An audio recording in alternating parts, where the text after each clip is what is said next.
Hello, I'm Jerry Hancock, and today we have Reverend Stephen Ratliff from Indian Trail Presbyterian Church in Indian Trail. Hello, Stephen. Hey, how are you? Good. Thank you for being with us today. Thank you for having me. Well, you and I have been trying for a while to get this together, so I'm glad we finally got you on here.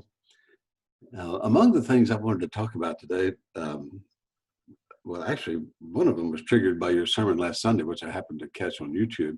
And this idea, Uh-oh. yeah, you're famous and you don't even know it. This idea of God views and how people are so attached to their particular view, and that and how that creates some division among us. I want to start by telling you a little funny story that happened in my Sunday school class some time ago. We were talking about all these different churches and denominations and how their views differ one from the other. And I finally said, well, Jesus has a marketing problem, it seems like to me, because he's got all these different brands out there under the same logo. And it gets sort of confusing as to what really is Jesus out there. And so these God views that you were talking about Sunday sort of intrigued me in that regard. So you want to talk about just quickly what that means?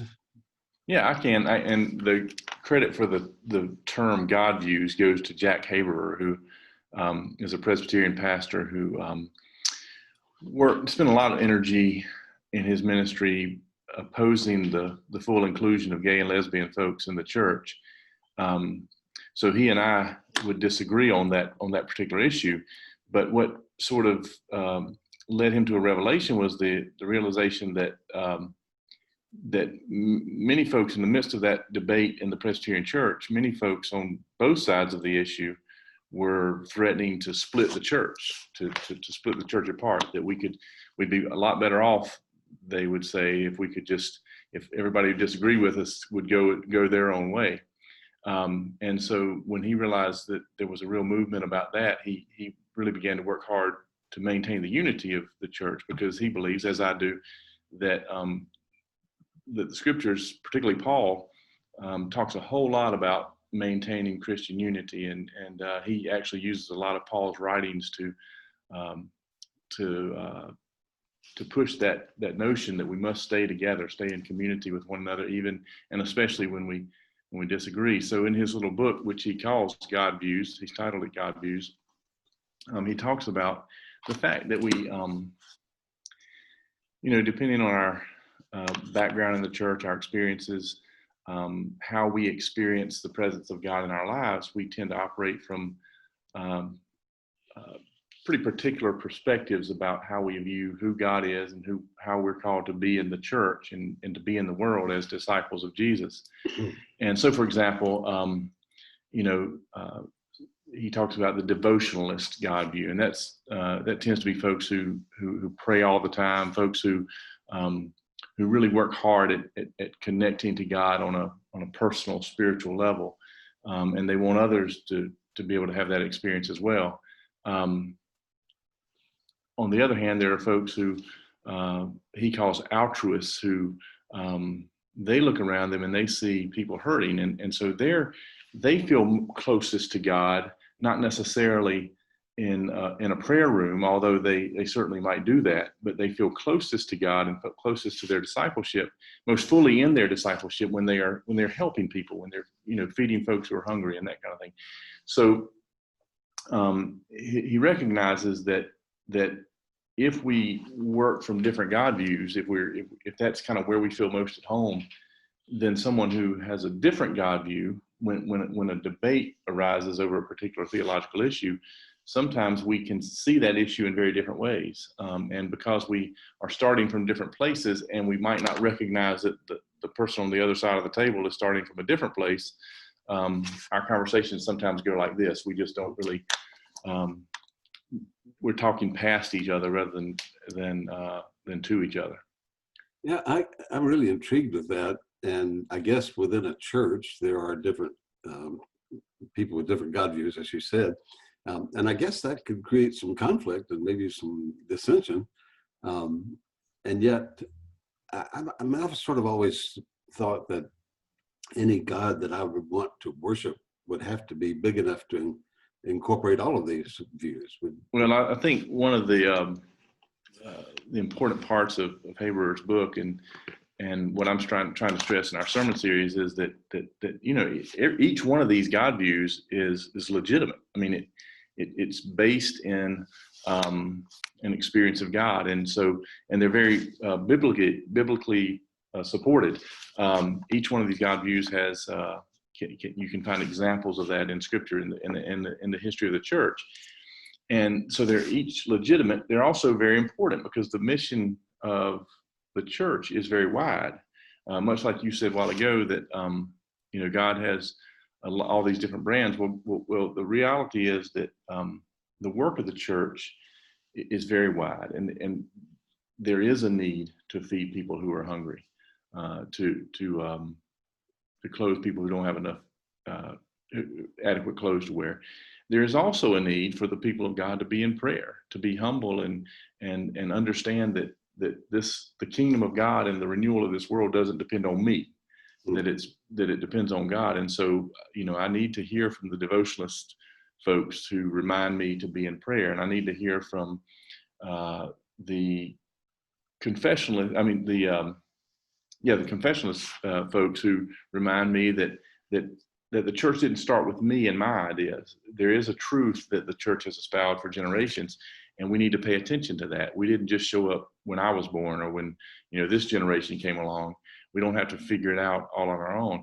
And in the same way, we need to hear from the activists, the folks who see the brokenness of the world, not just on individual levels, but on a systemic level. The brokenness of our institutions, and the brokenness of our church, and the brokenness of creation, and work on a larger level like that. So there's a need to hear from one another and pay attention to one another, because all of these God views are legitimate and they're all important. I just wrote a book recently about myself, and one of the things I said about my growing up in a very provincial Baptist church, evangelical Baptist church, was that the view of God that I was given there did not serve me very well when I got to be an adult. It just was not adequate. And I've come to the belief that we have to evolve our view of God as our faith grows. But I'm wondering how you see that, and how that fits into this discussion. Well, I think you're right. I think people much smarter than me have talked about how the church is always the church is changing, and the people of God that generally experience some major transition every 500 years or so, and we seem to be experiencing that. I think this is where the call to humility comes in. I like to think of it and talk about it as if the people of God are in a ship, cruising the seas of history, when we experience sort of a new revelation, which maybe is part of what you experienced as an adult, you had new ways of understanding God, new ways of experiencing God that didn't seem to fit with what you had experienced growing up. Often, as we have those revelations, and we feel like, aha, I understand something that I didn't understand before. Lots of times we want to drop anchor right there, as if the ship of the people of God stops right there, and there is no more understanding to be had. Once we've got it, there is no more revelation to happen. We want to drop anchor and stay right there, and that we can't do that. The anchor couldn't be dropped when the disciples had the revelation of the empty tomb. There had to be new revelations. There had to be new understandings, and a continuing journey to figure out who we are as God's people and who God is. The anchor couldn't be dropped in the Reformation, even though we had new insights. We still have to grow as God's people and as the church. And so I guess that's kind of the image that I think of about that.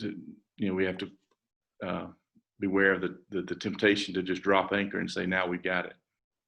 Yeah, so the fact that God is plenty big enough for us to have plenty of time to rethink this thing, right? Right, yeah. it's kind of like uh, part of the impetus for me doing the sermon series on God views, obviously, is the continuing and seemingly growing division that we have in our culture and in the church among people who see the church or faith or the world in very different ways. And I think we can get anxious about that. We can feel pressure to make sure that those other people understand why we know the truth and why they've got it wrong. But your image of the God who's big enough to handle all that is very important. We have to have the humility to know that God's bigger than all of this, and that God has time. And I think that's why, conversations with people that we disagree with are much more fruitful if they are ongoing conversations in relationship than they are if it's a one-time, fight in a Bible study over an issue of interpretation or theology.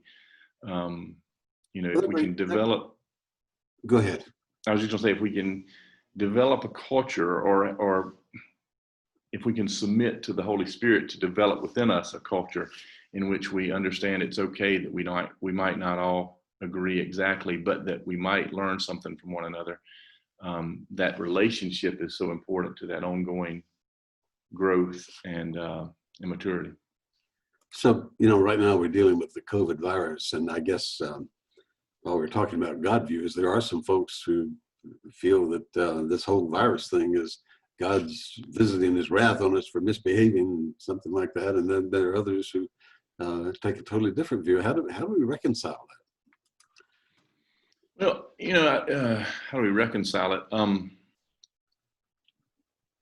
I don't know. I do think that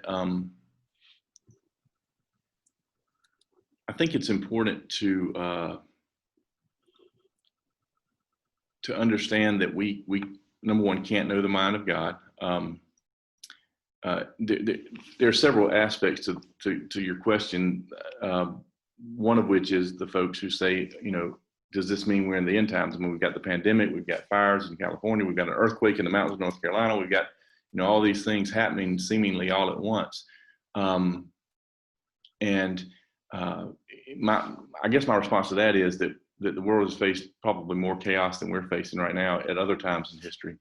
And if for Jesus it was enough to say only the Father knows the time, then I'm okay knowing that I don't know the time. But as far as whether or not God is doing this to us to teach us a lesson or to punish us for something, I think it's the story I think of along those lines is the story of Joseph. You remember the story of Joseph in Genesis, where Joseph was sold by his brothers out of jealousy, and he ended up a slave. He ended up in Egypt and became second only to Pharaoh in power. And ultimately, when a famine came along, Joseph's brothers ended up in Egypt trying to buy grain so their family could survive. And so they were sort of at the mercy of Joseph. Well, when Joseph revealed himself finally to his brothers who had not recognized him, they were scared that he might seek retribution.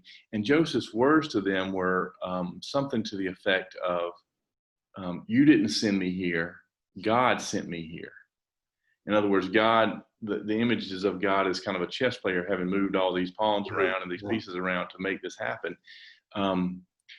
But a few chapters later, the last chapter of the book of Genesis, after the family has moved down to Egypt, after their father has died, the brothers get a little bit concerned again that now that the father's dead, they might not, maybe Joseph will now take out his revenge on them. And so they go to him to plead their case. And Joseph says seemingly the same thing, except the wording is a little different. Joseph says, instead of saying God did this, Joseph says, you did this, you intended this for evil, but God has used it for good. And so I think that's a real important nuance in how we think about when bad things happen, where is God? I don't tend to think of God, not that I don't think God has the power to the power over nature and the power over our world. But I don't tend to think of God as a big chess player up there, kind of moving us around. I rather tend to think of God in the way that Joseph seemed to think of God later in life, that we live in a broken world. We live in a broken creation. Bad things happen. And rather than thinking of God as doing those things to us, I like to ask the question, how is God using this bad thing to bring good? Yeah. Paul talks a little bit, I think Paul means that kind of thing when he says, all things work together for good for those who love God. That whatever the situation, good, bad, or whatever, God is at work in our lives and in our world. So it's important to look, maybe more than to look at how God might be doing this to us. It might be more important to look at where God is working to bring the healing and to bring the wholeness and to bring the renewal and the reconciliation in the midst of all of this. Yeah. By the way, I'm watching a series of DVDs about the original plague while I'm doing my walking in the mornings. And in that case, they did very firmly believe that this was God's retribution on them. And as if the plague itself weren't bad enough, the church was purging its members of people who they thought might be responsible for this, even husbands and wives, turning each other in. Yeah. It's just amazing how the point of view. I wanted to talk to you about Dietrich Bonhoeffer. I know you've been a fan of Bonhoeffer for a long time, and I love his readings. But I'm wondering what got you excited about that, and what message does Bonhoeffer have for us today? I think one of the reasons frankly, one of the reasons I was drawn so much to Bonhoeffer in my senior year of college was that it was one of the first theologians. He was one of the first theologians that I had actually studied in that depth. So I think there was a natural inclination to kind of be drawn to him because I knew more about his writings than many of the other theologians we were reading.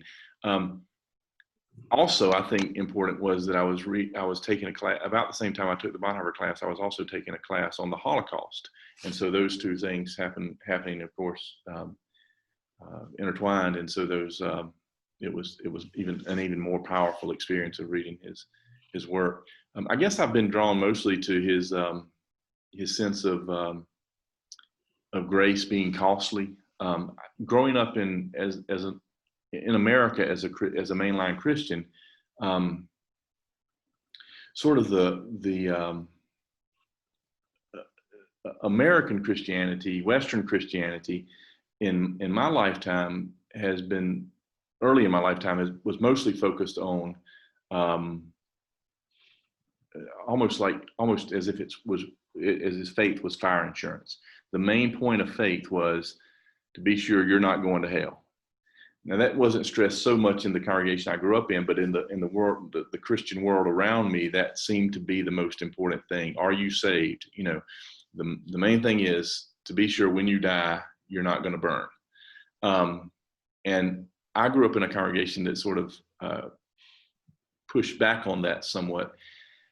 But certainly Bonhoeffer's sense of costly grace, that grace is not just fire insurance. It's not just me saying, now I can relax. But grace is what moves us and transforms our lives such that we now understand that we are called to a way of life, to an obedience to the kingdom that changes our lives. So it makes, grace is not just give us relief for our afterlife. It challenges us to think differently and live differently when we're balancing our checkbook, with our resources, with our calendar. How do we spend our time and our energy? What is most important? What gives our lives meaning, and what are we called to do and be? And so, I think that's been probably one of the most important lessons I've taken from Bonhoeffer. I'm wondering if you could sort of wax philosophical for a minute and look at. I don't have it in me. I know better than that. If you look at the church today, do you see the role of the church as being different today than it was in earlier times, or evolving in some way? I'm just curious, do you have any thought about that? Well, yes. Mhm. That's all I got to say. Mm. No, for my entire ministry, which is about 25 years now, scholars have been writing about the emerging church and how the church is changing. And what most of them will say, and I'm glad to hear it because I feel the same way, is that we don't know what the church is going to look like in the future, but we know it's going to be different. And, I think we're in the midst of that, all that transition and that change. I think in some ways the pandemic has led us as individual congregations to have to begin to wrestle with those questions, maybe in ways that we haven't before. What does it mean when you can't? I mean, the reality is that for a long time, for all of my life, the mainline church has continued to operate for the most part the way we did in the 50s and 60s, when we just opened the doors and people who moved into the community just chose a church and came. And that hasn't happened, and we've known it doesn't happen anymore for a long time, but we haven't really had to face it. Many of us as individual congregations haven't had to face it as long as we were able to, sort of keep the budget met and move on with our program. As long as we have enough people to move along. But with the pandemic, what does it mean when you don't gather every Sunday morning in the same place all the time?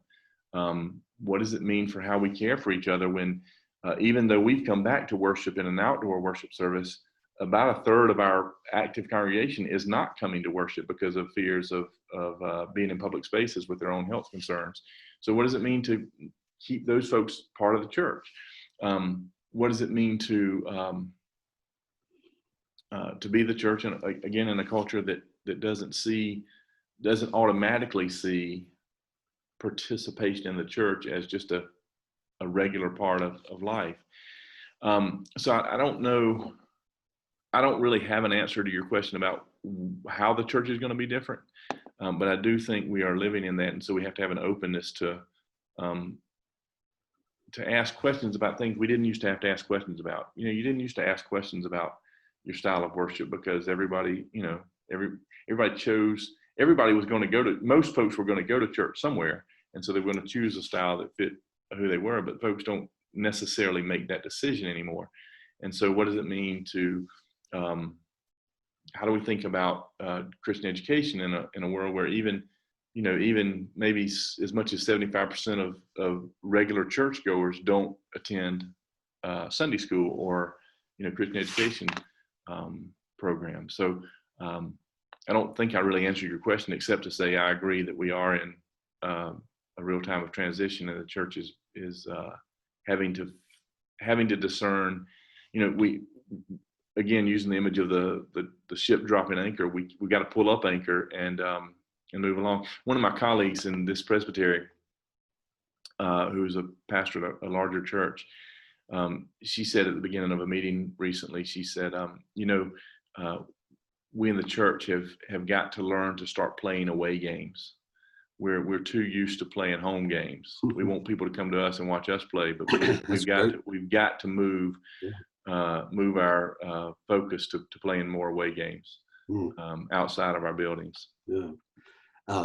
By contrast to some of the things that we were talking about, I have talked to a number of ministers, including you, I think, that say the giving has held up during this COVID time, and that was a surprise to me.